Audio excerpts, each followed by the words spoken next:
My mother didn't even blink when she said it. She stood at the head of the holiday lunch table, her hand resting on the roasted turkey she had just finished carving, the warm spice and citrus glaze rising in a soft cloud around her. Laughter floated from cousins, the clinking of glasses echoed lightly.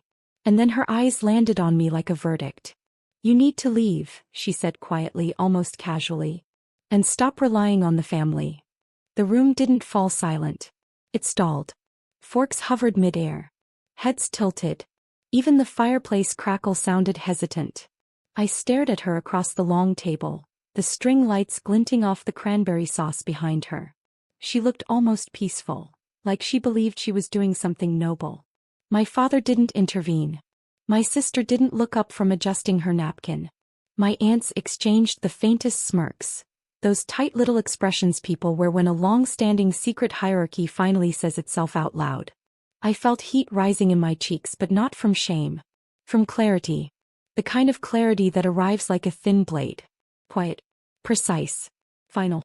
"My name is Samantha Hayes, I'm 32 years old, and the moment my mother told me to stop relying on the family, at our holiday lunch, was the same moment I realized they had no idea who had been holding them up for years. If this resonates with you, share your thoughts. It truly means more than you know." I folded my napkin, smoothing the fabric with steady fingers. My mother watched the motion like she expected me to cry, or argue, or defend myself. I did none of those things. "Okay," I said softly enough to make her frown. She wasn't expecting that.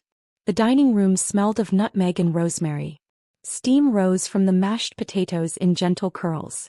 The chandelier light shimmered over the polished glasses. Everything beautiful, warm, festive. But beneath it all sat something cold. A long history of choosing my sister, excusing my brother, overlooking me. A long history of taking from me while pretending to give.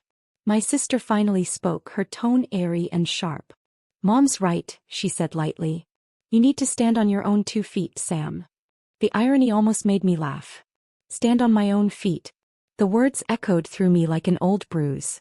A memory surfaced, uninvited but crisp. I was 22, working 2 jobs, sending money home every month so my parents wouldn't fall behind on the mortgage. Mom told relatives, "We're doing great financially," while tucking my checks into her purse like they were owed, not given. My sister spent summers in Europe. I worked double shifts in July heat. Reliance had always been a one-way street. I pushed back my chair. The legs scraped lightly against the hardwood floor, a small sound that somehow cut through the chatter. Mom stiffened. "Where are you going?" "You told me to leave," I said. My father exhaled, annoyed. "Don't be dramatic, Samantha. Your mother is simply setting boundaries." Boundaries. Interesting choice of word for people who never respected mine. My hand steadied on the chair back. "All right," I said softly. "I'll pack." My mother blinked, confusion rippling across her face. She hadn't meant now. She had meant leave eventually when it's convenient for us. She had meant, let us reject you without losing your services. But I had already risen. I turned to go upstairs. My feet carried me with a stillness that felt almost weightless.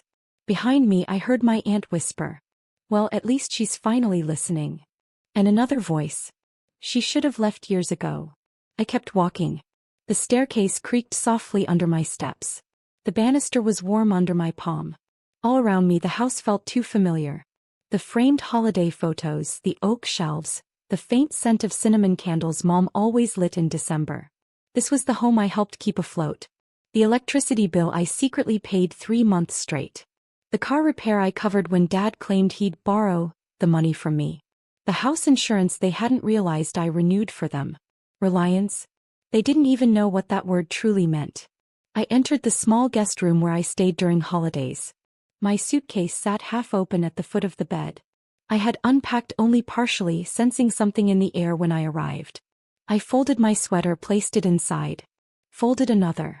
Placed it inside. Each motion felt like drawing a line. A quiet, irreversible line. Downstairs, voices were growing restless. Mom trying to justify her outburst. Dad telling her she hadn't said it nicely enough.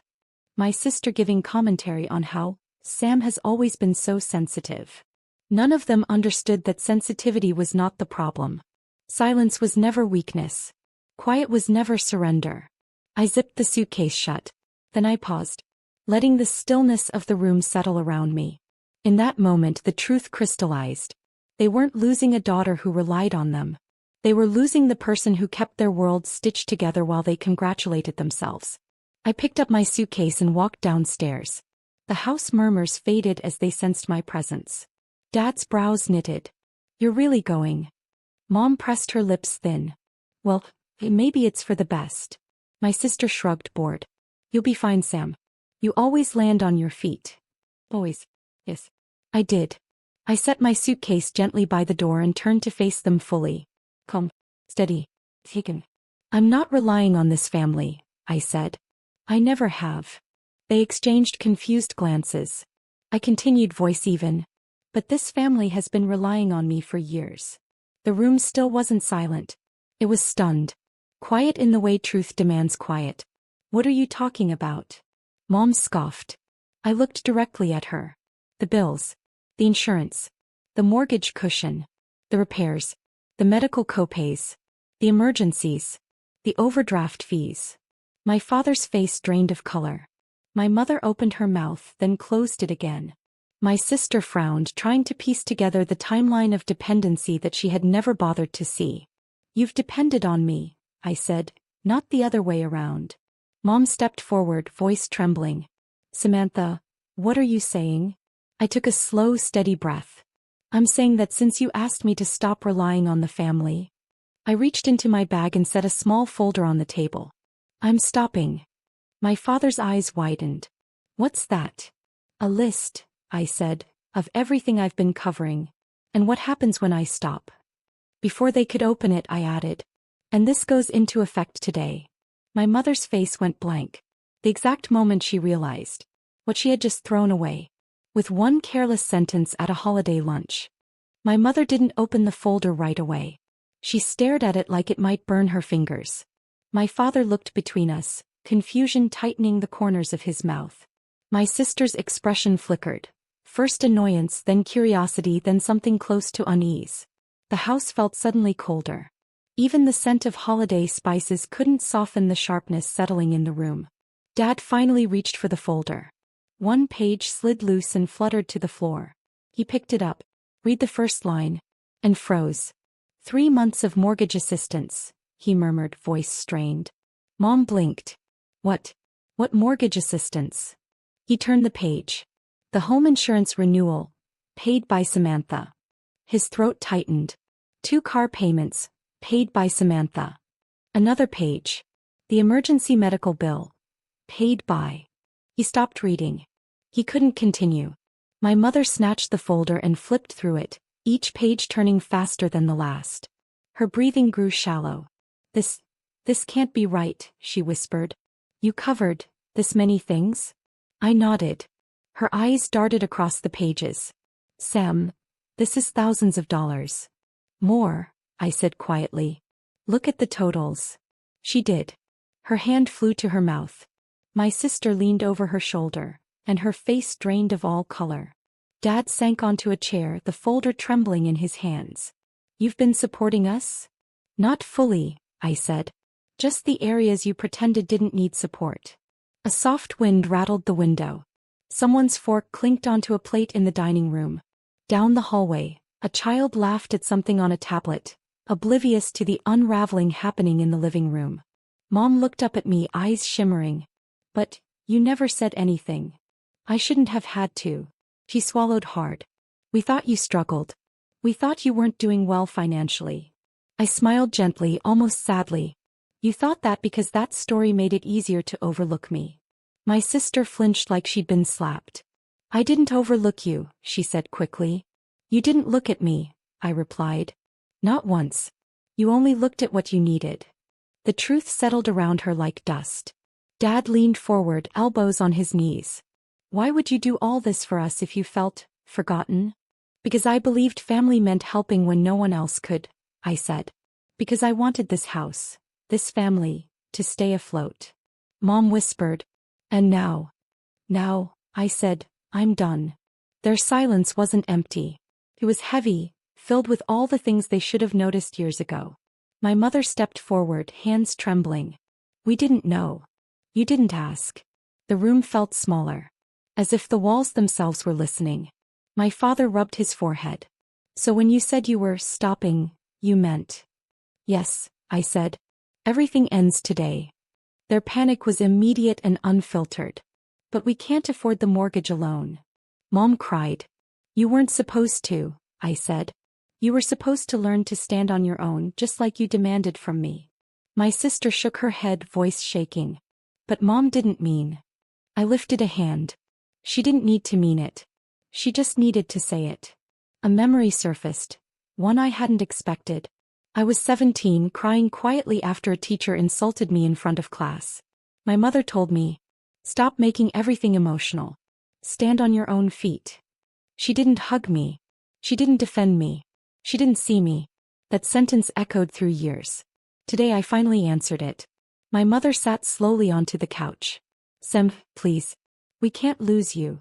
You didn't lose me today, I said. You lost the version of me who carried all of you without being seen. Tears finally trailed down her face.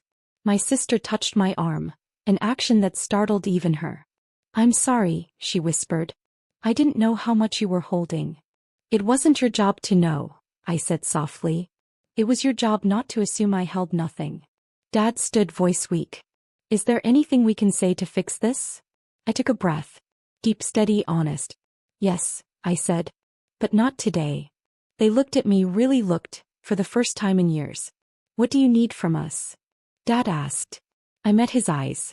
I need a family that doesn't treat me like furniture in my own life. My mother wept openly. I can try. I can learn. I can listen. That's all I've ever wanted, I said. My sister stepped closer, her voice soft. Can we talk? Maybe rebuild. We can, I said. But gently. And slowly. The tension in the room shifted. Not erased. Just softened. Like snow beginning to melt after a long winter. My father extended a trembling hand. Samantha, can we start over? I considered it. Not the gesture. But the honesty behind it. Yes, I said. We can try. Mom exhaled shakily, relief flooding her face. But, I added, trying doesn't mean forgetting. They nodded. Outside, cars rolled by on wet pavement. Wind carried the faint scent of winter pine. The house, once buzzing with holiday noise, felt quieter. More real. More honest. I picked up my suitcase. Mom reached for it. I'll get that. No, I said gently. I've got it. Her hand fell back at her side, humbled. At the door, Dad whispered, You're stronger than we ever saw. I smiled, softly, truthfully. You never looked. I stepped outside. Cold air wrapped around me like a new beginning. My phone buzzed. A message from a friend. How's lunch going? I typed back with a small exhale. Necessary. Then softly to myself. If you've lived anything like this, tell your story. And don't forget to subscribe. As I walked down the driveway, suitcase rolling behind me, I felt no anger.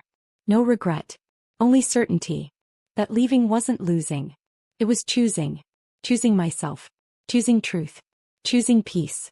And as the wind brushed my cheek, I understood the lesson in its quiet push. Sometimes walking away saves you.